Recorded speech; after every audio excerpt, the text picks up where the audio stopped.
Detroit, the automotive capital of the world.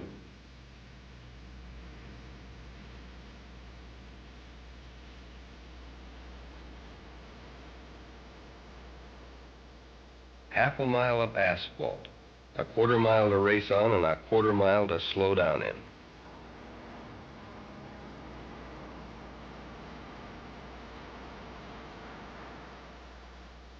Thousands of people, but with one idea, one dream, to build a hot rod that is swifter than any other hot rod in its class. The test of one car against another to determine the lowest elapsed time. That's drag racing, and this is the king of all drag races, the Nationals. So, here we are, 500 horsepower ready to push me down that quarter of a mile in less than 10 seconds. You don't drive, you aim. You aim and try to keep it straight. It's like threading a needle at a quarter of a mile, but it's really living. So let's see how it all began. I guess everybody has his Shangri-La. For us, it's drag racing. I say us because it takes a team to build and race a top contender. The happy hours of a man's life are spent creating something. Some people paint, others write. Some design a rocket to the moon. But for us, it's trying to build a machine that'll cover a quarter of a mile quicker than anything else on four wheels.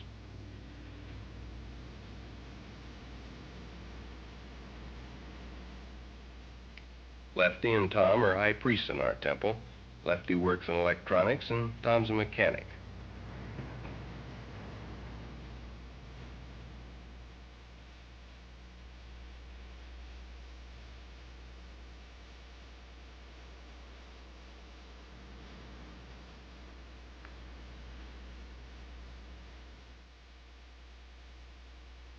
And there's the High Llama, Jim Nelson. He's the engineer. In real life, he's manager of a speed shop in Oceanside. Tom and Jim are brothers. There I am with a jacket supervising the job. You gotta keep an eye on these boys, or someday you'll mash down on the throttle and head right into outer space. Takes a lot of doing to make a record run. These cars are more highly bred than a racehorse. In fact, this is probably the most specialized type of machinery in the automotive world.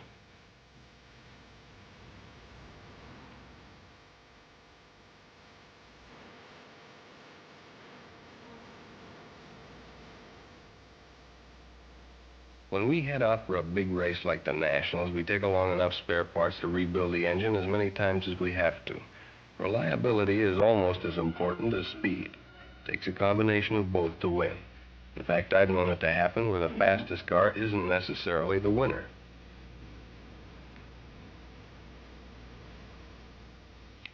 There's at least one chowhound in every group. Nick was ours. Nick and Mike had farther to come than we did, so we set up a rendezvous. Safer to travel by caravan, more fun too.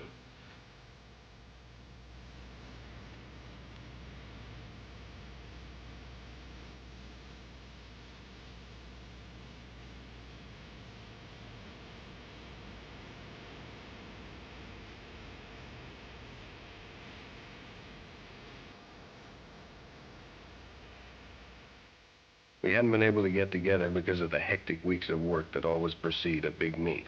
So there was lots to talk about. New ideas, things that worked and things that didn't work.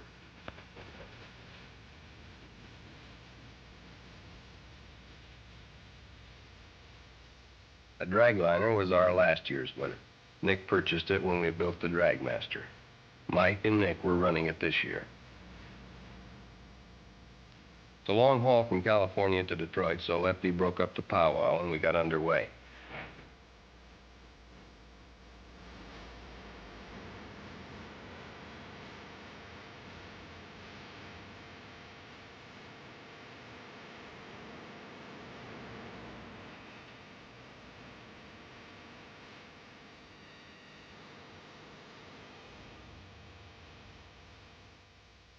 You hear a lot about the beauty of the Southwest, but unless you drive east, you never really get a good look at it.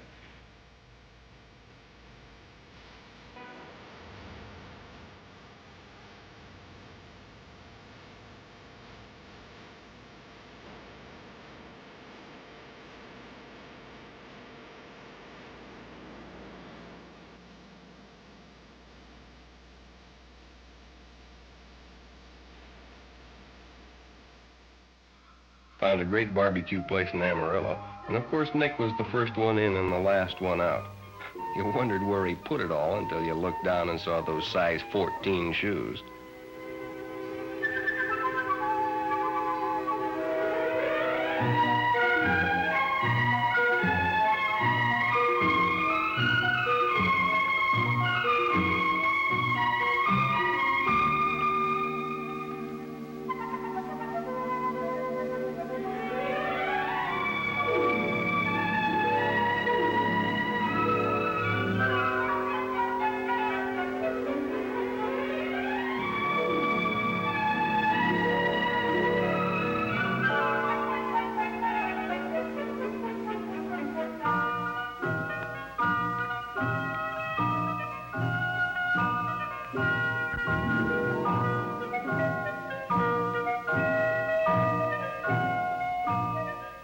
It's always good to see old friends again, and we joined the Parkers in Oklahoma to catch a meet before pushing on. Give us a chance to work out the bugs and get the cars in top tune before arriving at the Nationals.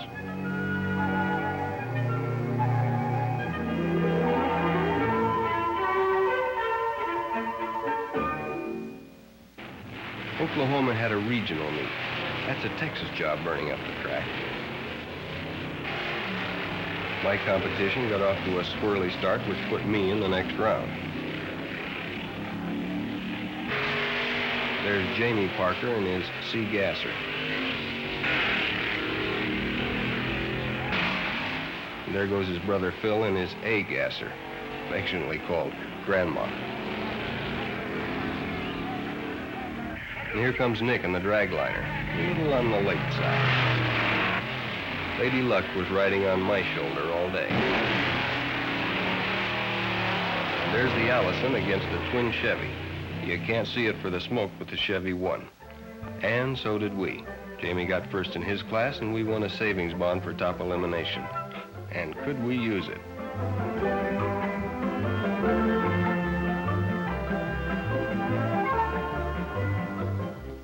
All work and no play could make drag racing a very dull sport. So after a hot day at the track, it's always pool time.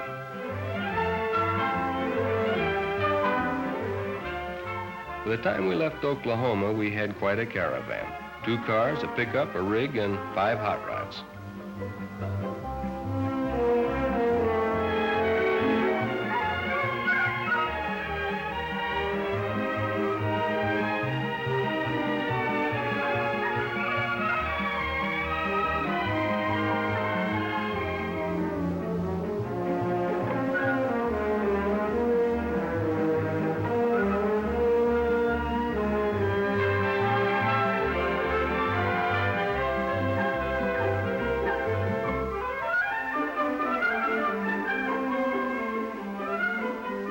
When we got to St. Louis and crossed the Mississippi, the weather began to look a little on the threatening side.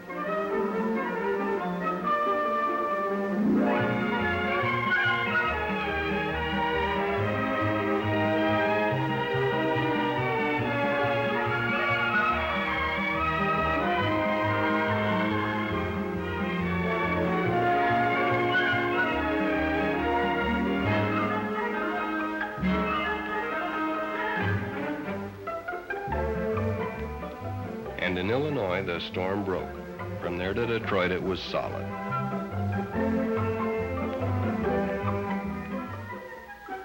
Following day, the sun came out and everybody took a deep breath.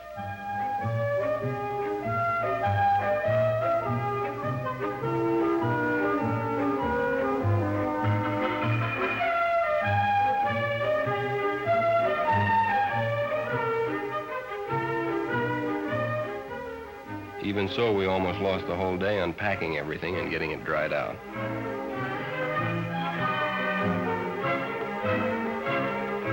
Then we had the car to clean up and get ready for technical inspection the next morning.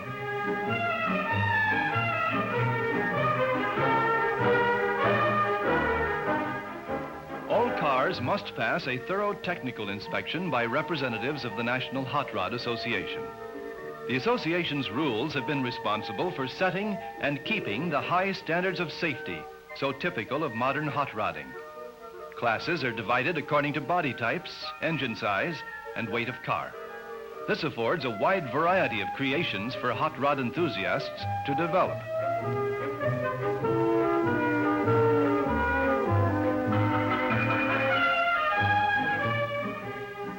The check chart system is used, and each contestant's car must pass all requirements before he is allowed on the drag strip. This often creates some lively discussions. Weighing in is always a critical moment. Rules call for 30% front, 70% rear weight ratio. A few pounds light on the front end can disqualify a car, and a few pounds too few can throw it into a higher class.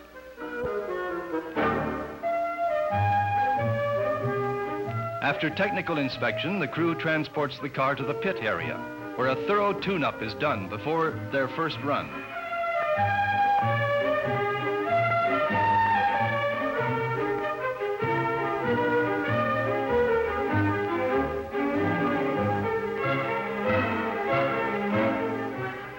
Barbara Livingston, a charming secretary of NHRA, is on hand to greet old friends and give newcomers a helping hand.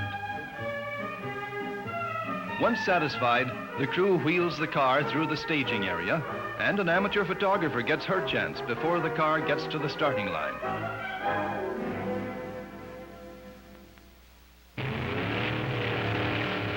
Now it's time for the crew and the driver to test the car and the track. The first days of the meet are strenuous and exhausting. The track is in continuous use by contestants, making test runs in time trials. All classes participate, and crews make run after run, trying to get their cars in perfect tune.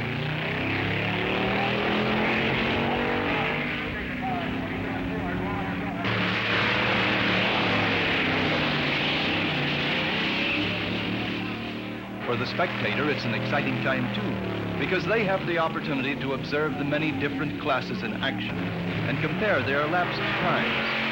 It is not at all unusual for the meet's best elapsed time to be set during the time trials.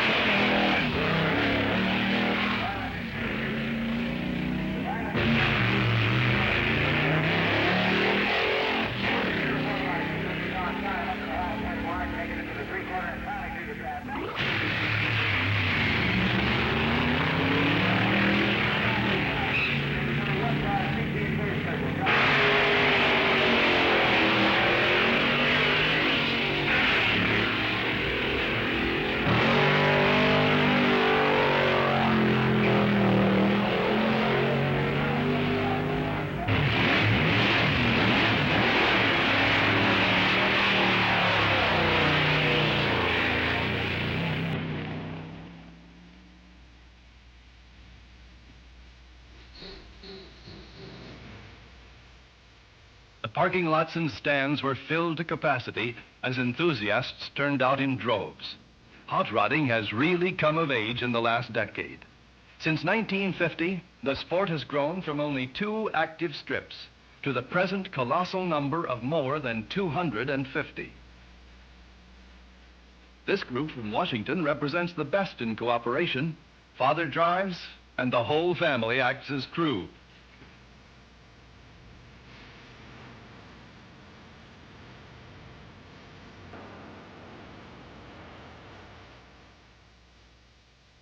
Whether it's an airplane engine or a V8, there's always work to be done. And a cool drink hits the spot on a hot day.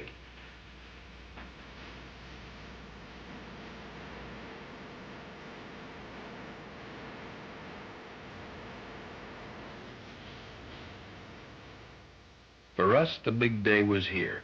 We were ready for the flat-out run to see if we really had it or not.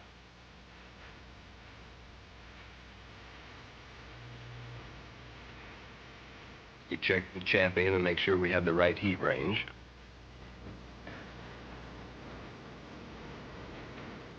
The Parkers were all at it too, making their last-minute adjustments.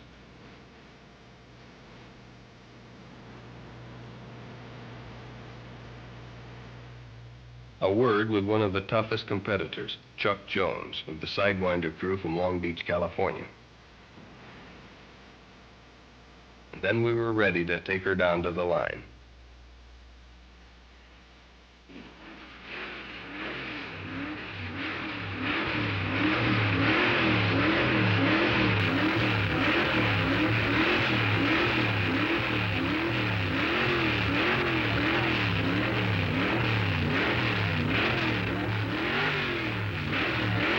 From Oceanside, California, it's the Martin Nelson machine, the Masters Dragmaster. They'll be running down for a record run.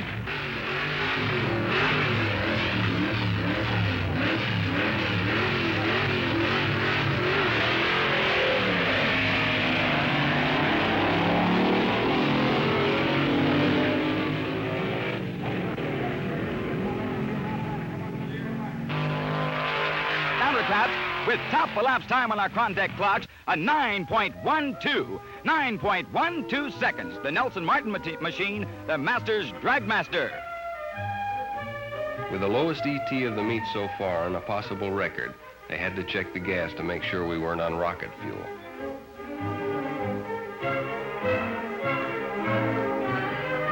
I felt mighty good on the trip back to the pits.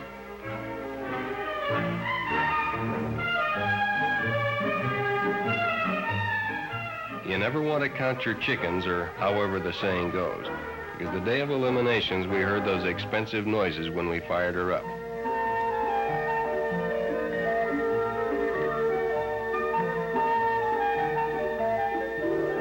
Nick was a big help. He ate as usual.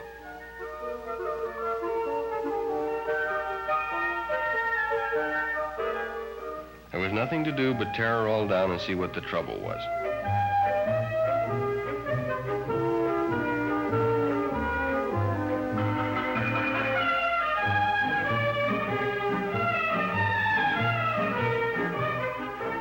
It turned out to be a twisted cam lifter, so we dropped the pan, pulled out the cam, and got at it from the lower end.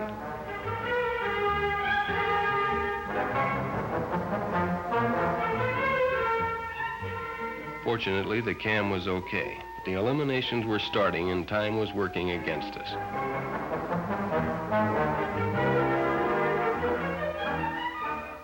The 1959 National Championship drag races, the scene, the Detroit Dragway, Detroit, Michigan. We have competition coming from as far south as the Panama Canal Zone and as far north as the Canadian area, from the east coast to the west coast.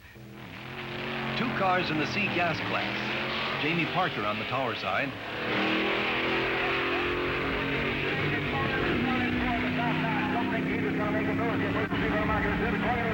It looked like everybody in Detroit was in the stands.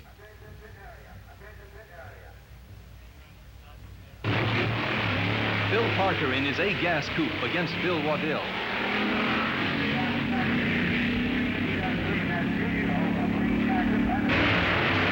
Two four-bangers with Ray Huckabee of Houston, Texas on the spectator side, taking an early lead.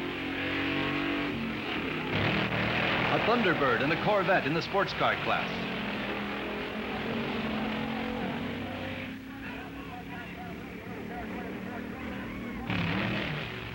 Two Chevy sedans vying for class honors.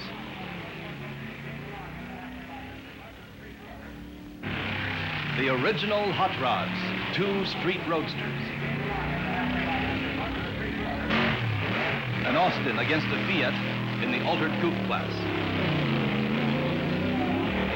The Cotton Pickens Special from Arizona taking the lead in the modified roadster class. In the competition coupe class, Mackey and Veselka's last year's class winner blows up and loses to Robert Andrews of Ohio. Bernie Partridge in Misfortune from California gets a good start in the modified roadster class. With only minutes left, we got her buttoned up and down to the staging area.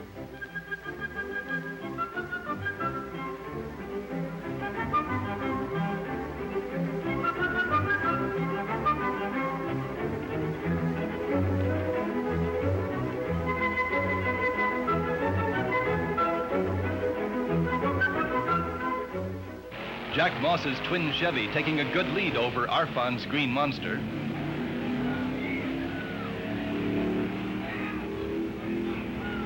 Tex Ishimaru taking an early lead in his A Dragster. and the very beautiful Misfire III, a blown Chrysler dragster from California on the spectator side.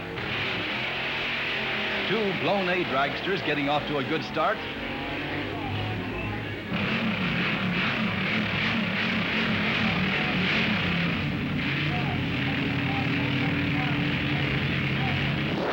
Two Texans, Jack Moss in his twin Chevy being taken by Rod Singer on the tower side.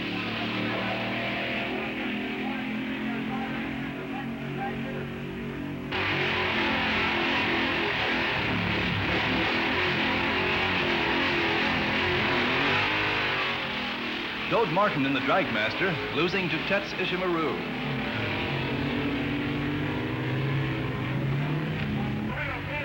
The Dragmaster with a lower ET, but Tets getting off the line better. Well, that's drag racing.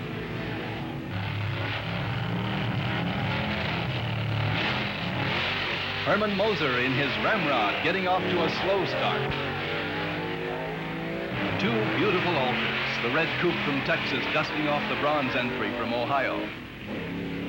Charles Johnson from Michigan, trailing John Klein from Massachusetts in the modified roadster class. The very fast Hollish Brothers competition coupe, with Jiggs Shamblin from Ohio taking a terrific lead. Rod Singer from Texas eliminates Bill Tibbles of Ohio and takes another step up the ladder. The crowd waits anxiously for the runoff of the Little Eliminator to get underway. And there goes George Montgomery of Dayton, Ohio.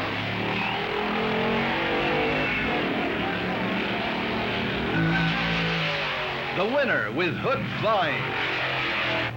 Otis Smith of Ohio, a roadster class winner, takes on Gabby Bleeker of Illinois, a altered winner, to win Middle Eliminator. Wally Parks, president of NHRA, talking to Mr. Ed Cole, general manager of Chevrolet, and Robert Peterson, publisher of Hot Rod magazine, with Mr. Tex Colbert, president of Chrysler Corporation. The grand prize, the DA Lubricants Chevrolet El Camino.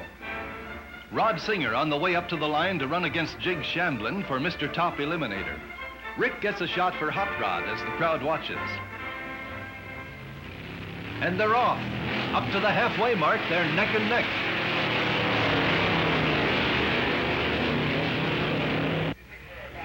And coming into the tracks is Rod Singer way out in front. Bad luck for Jig Shamblin, who dropped the clutch in the Hollish Brothers' beautiful competition coupe.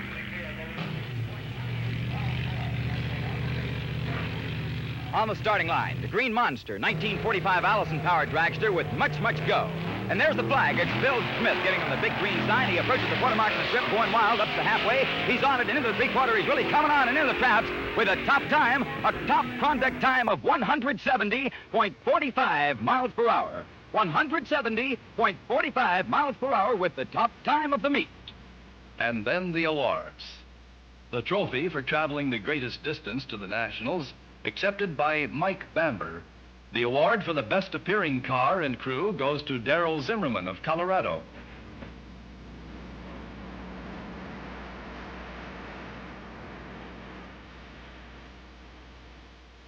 And the trophy for the best engineered car to Mr. and Mrs. Lindley's Misfire III from California. Wally Parks presents the Eliminators Trophy in the sports car class to Jack Horsley, Jr. of Miami, Florida, who won in his Lincoln-powered Devon. George Montgomery of Dayton, Ohio, receiving his trophy for winning as the Little Eliminator. To the beautiful Otis Automotive Special of Akron, Ohio, goes the trophy for Middle Eliminator.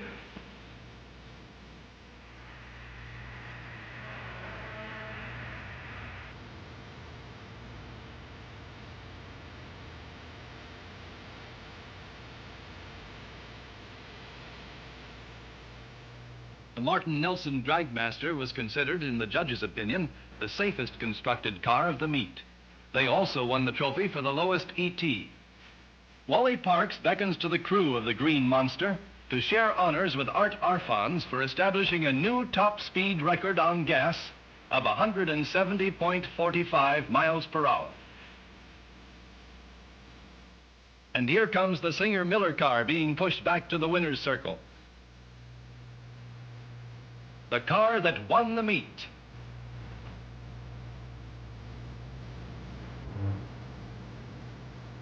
And Mr. Top Eliminator himself, Rod Singer of Houston, Texas. And to the winner, the beautiful champion spark plug trophy, the DA lubricant El Camino, and the kiss.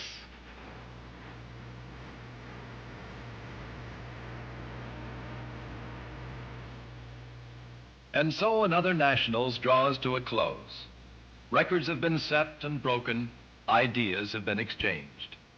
Enthusiasts will return to garages and workshops to create new machines that will go a little faster and get from here to there in a little less time. For this is the story of ingenuity in action.